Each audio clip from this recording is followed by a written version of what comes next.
You're listening to Empowered to Lead, the Therapist Practice. I'm Lisa Catello, therapist, business coach, and your go-to for all things leadership and sustainable practice growth.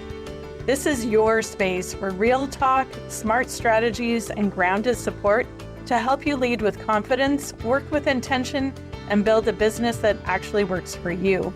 Let's dive in. Welcome back to the Empowered to Lead podcast. This is a podcast that is for therapists who own a group practice, because I think it's important in that role that we want to show up as leaders, whether you want to use the term CEO or the guide in your group practice. And we want the tools, we want to show up authentically and lead well. And so part of what we're doing in this podcast is talking about some of the things that it takes in order to lead well, some of the characteristics that we need, and also learning from other group practice owners of what it looks like to be a leader and how they have stepped into that role. And so today we're going to be talking about you as a leader and identifying. I really wanted to talk about what season is your practice in right now.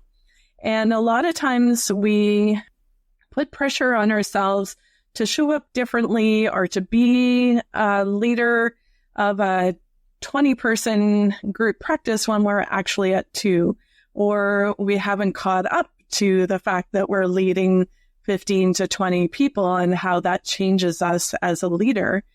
And also ourselves, our leadership skills, our practices go through different seasons. And so if you were listening back in December before we ended season 1, I've been talking about wintering and what that looks like to slow down, to take care of yourself, and to find ways to rest. And so if we take that concept of winter and kind of think about how that applies to the seasons of our group practice, how we want to show up as leaders in those seasons, that's what we're going to be doing today. One of the reasons why this is important too is there's a danger that can be seen in comparing our practice to others. So I started with using that example of maybe we're leading as if we have 20, but we only have 2, or vice versa.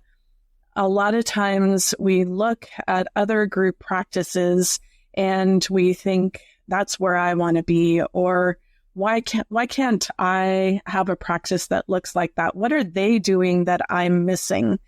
And we don't actually recognize the stages or the seasons that they have been through, or maybe what they're in right now. And so I want you to take into consideration where you and your practice are right now, and let's leave the comparison or the desire to be where another group practice is. And understanding how your practice's season changes how you lead, how you want to show up for your business, for yourself, for the people who work for you in there.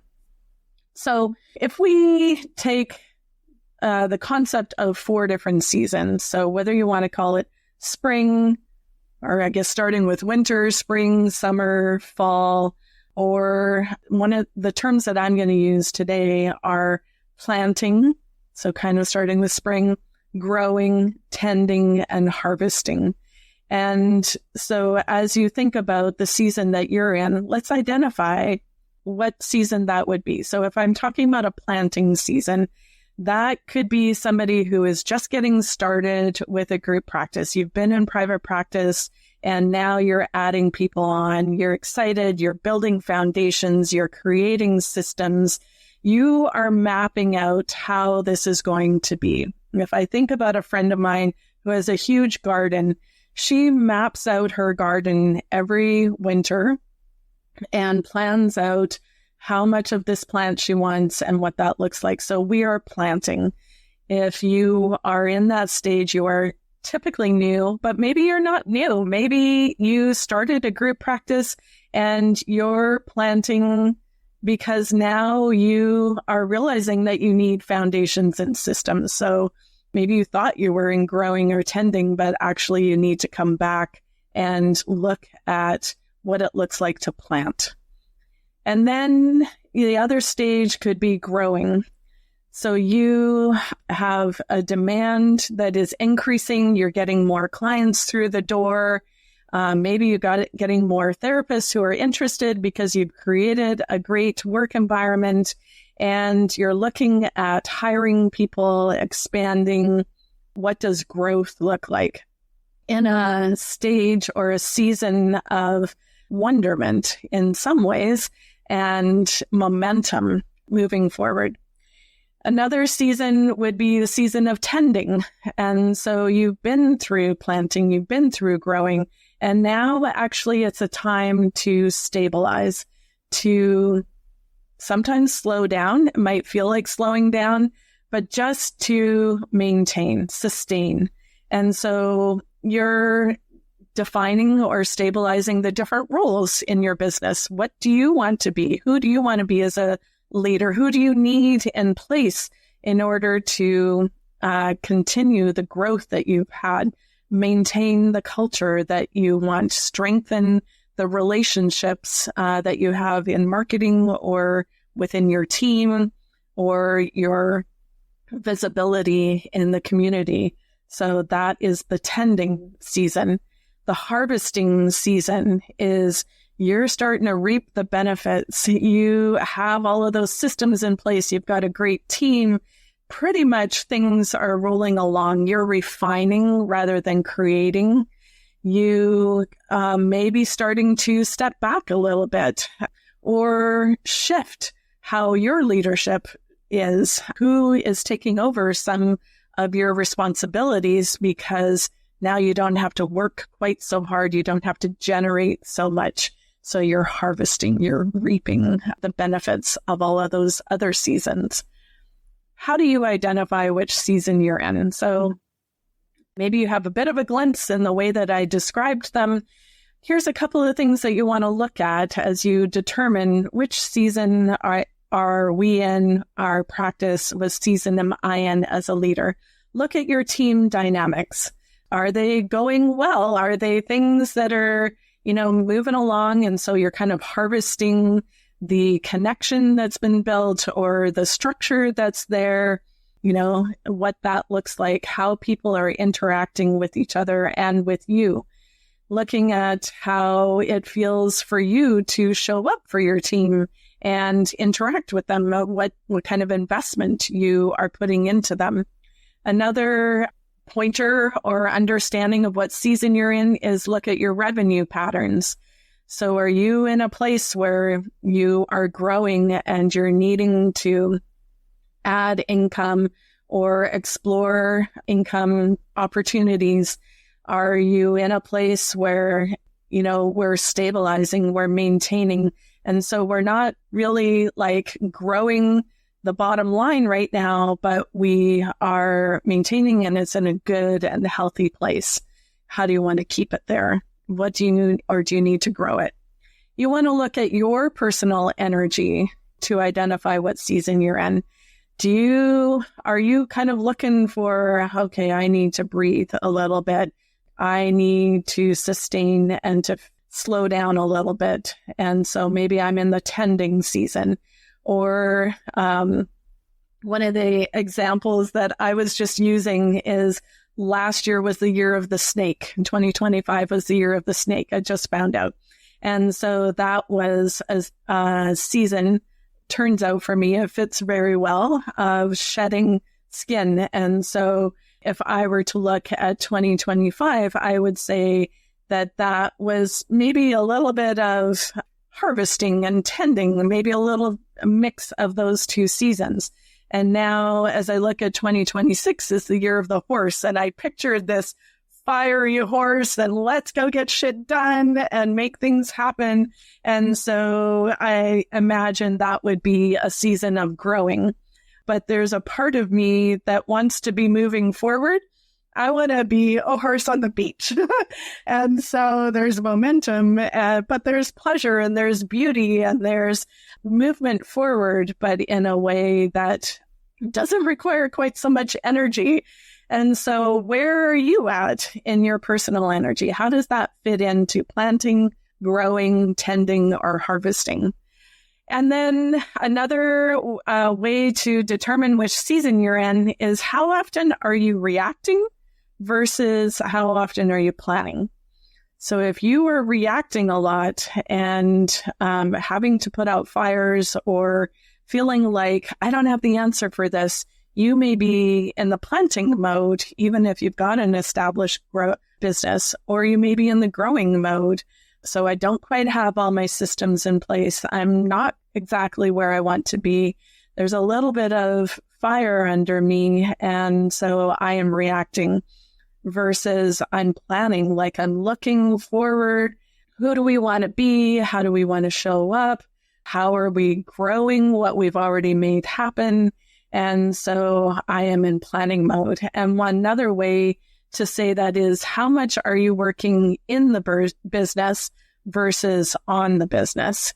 And so if you are working in the business a lot, you are in the planting and growing stages more than you are the tending and harvesting. If you are able to spend more time working on the business, you are more in the tending and harvesting than you are in the growing and planning. So what does leadership look like in each of these seasons? How do you show up as a leader? You are going to look at what you're prioritizing. So if you are in the planting season, you are going to make decisions based on what's next. What do I need to have in place in order to start this group practice or to grow it? Where does my time and my energy lie in order to make this business what I want it to be? If you are in the harvesting side of things, then the decisions to prioritize look different. Who am I prioritizing? What am I putting my time into? Where do my priorities lie? To use that word again. If you are in the growing season, you are prioritizing really honing in on what are we trying to grow, not just reacting and trying to make everything grow at once, but you are looking at where am I being intentional? Do I need to be marketing more? Do I need to be hiring more? If I think about expanding, how are we expanding? How do I prioritize what our goals are? Don't go for shiny object syndrome, being intentional about what that looks like. Where you invest your time is something as well. And how do you want to be a leader during the season that you're in?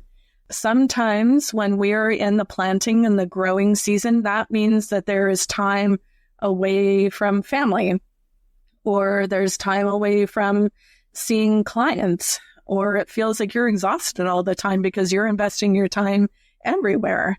And quite often when you're in the tending or the harvesting season, then where you're investing your time looks different. You are investing more in team, or you're investing in yourself as a leader. You're getting coaching, or you're learning how to do supervision, or you are, really investing in the culture of your group. You also want to look at what are some of the common traps that happen as a leader in each of these stages. So coming back to that time thing, when you are planting, sometimes the trap is that it's all about the business and I can't give my energy or time elsewhere. And so we suffer physically or relationally during that time. So make sure you're watching out for some of those things. I think one of the things that I would really encourage you in all of these stages as a leader, one of the traps can be that your business becomes your identity. It's who you are. So whether you're planting and you're all excited for what's coming, you're growing because look at what I've done, you're tending, you're like feeding this garden, it's growing, or you're harvesting, where is your identity? Who are you as a leader? Who are you as a friend? Who are you as a learner, clinician, all of those things. So you want to be aware of some of those traps that can happen. Sometimes we get lazy too. If you think of another trap is when I get into the tending or harvesting, hey, I've done all the work. Everyone else can do it. So I can sit back and watch it all happen. That can be a trap as well. This is still your business. It still requires leadership. It still requires tending and growing in different ways, but be aware of that. Be careful and make sure that you keep your eyes on that. What are some healthy boundaries for each of these stages? So if I was to go back into each of these stages and say, here's a boundary that I think Lisa needed, or that I think some other group practice owners might want to do. So in the planting stage, the boundary would be, for me, I wouldn't be working after 10 o'clock at night, and I wouldn't work before 6 o'clock in the morning. I was so excited to get this business going and all these problems that needed to be solved. It felt like creation, it felt like creativity, and it was very fulfilling. So I want to clarify those boundaries a little bit of it's okay to feel fulfilled by doing that. Notice where it feels like, is this sustainable? Is this something that I can keep doing? If I kept doing it this way, would I resent anything or anyone that I'm doing this with? In the growing stage, so the demand is increasing, you're starting to hire, you're starting to expand. Some of those boundaries that one of those boundaries that I think I would recommend is identify your ideal therapist. Just like you know who you want to work with for clinicians or for clients, clinical clients, you want to identify who is the best fit for your team, for your personality, for your leadership skills. As quite often, we think we want people who are shooting stars and are going to take this business off and grow, when actually what we want are the rock stars, and they're the ones who are going to last. Or we want a mixture of the two. So that boundary would be understanding what's the mixture of what I want in this as I'm in that growth stage. For healthy boundaries in the tending season, when you are stabilizing roles, when you're strengthening culture, is really identifying, what do I need to give up? What can I give up? Why am I wrestling with passing on some of these roles or responsibilities? And creating these boundaries that feed a good culture, that feed you as a person, as a leader, and also play to your strengths. So identifying where your strengths and your weaknesses are and setting up the roles and the culture to fit that. In harvesting, I think just coming back, what's a healthy boundary in there is recognizing, who do I want to be as a leader in this time of kind of stepping back or shifting my role and my experience with this group, with this business. And so how does that look? Understanding the time commitment that you want to do, the energy commitment.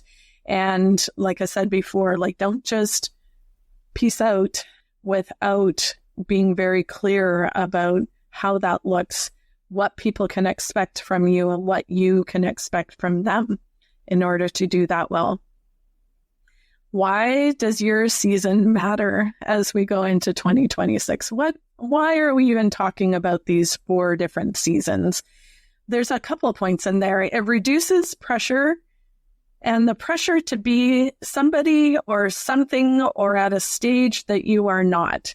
There is permission to be in the growth stage. Maybe you're 5 years in and all of a sudden you're back to, now I have to grow again. Why aren't I at this other stage? So knowing that season, clarifying it, naming it, and having the healthy boundaries in that specific season reduces the pressure to be something or someone else. It also helps you stop chasing someone else's goals. So if you are in a tending stage and you're looking at someone who is growing, and you're like, oh, that could be fun, or maybe that's what I should be doing. If you recognize, no, actually what our business needs is for me to stabilize. And that can be with 2 clinicians on your team, or that could be with 25. It doesn't have to be what somebody else is doing. Recognizing what your business needs, what you need in there, and identifying that season that you're in. It also allows you to focus your energy rather than scattering it. So if I am in a growth season where I am hiring and I am expanding and I am growing my business, maybe I'm not actually at the point where I want to create other roles because it just takes my focus away, or the intention or the planning around that growth, because now I'm creating this other role and how do I pass this off? Maybe it incorporates both. You're going to identify that. But if you can really hone in on what is your season right now, it frees you up. It gives you freedom, flexibility, and an authenticity in so many different ways, primarily as the leader. So my leadership challenge to you as we wrap up today's episode, name your practice's current season. So is your business, your practice, in the planting season, in the growing, in the tending, or are you in the harvesting season? I mean, so you name that. I want you to choose one leadership action that fits that season. So what's something that you want to move forward in the next 30 days as a leader in that season of your practice? I hope that you found this helpful. I would love to hear what season you feel that you are in, what your season you feel your business is in. And let's chat about that. You can email me or you can reach out through the website. And I look forward to connecting with you next week when we get to hear another group practice owner's story. Thanks for hanging out with me on Empowered to Lead, the therapist practice. I hope you're walking away with something that you can put into action, because leadership isn't about doing more, it's about leading with purpose. If you're ready for deeper support, I'd love to see you inside the Group Practice Connection, my monthly membership where Canadian therapists like you get coaching, community, and the tools to build a business that actually supports your life. You can check it out at grouppracticenetwork.ca. The link's in the show notes. And hey, don't forget to hit follow so you don't miss what's coming next. We're building something great here, and I'm so glad you're a part of it.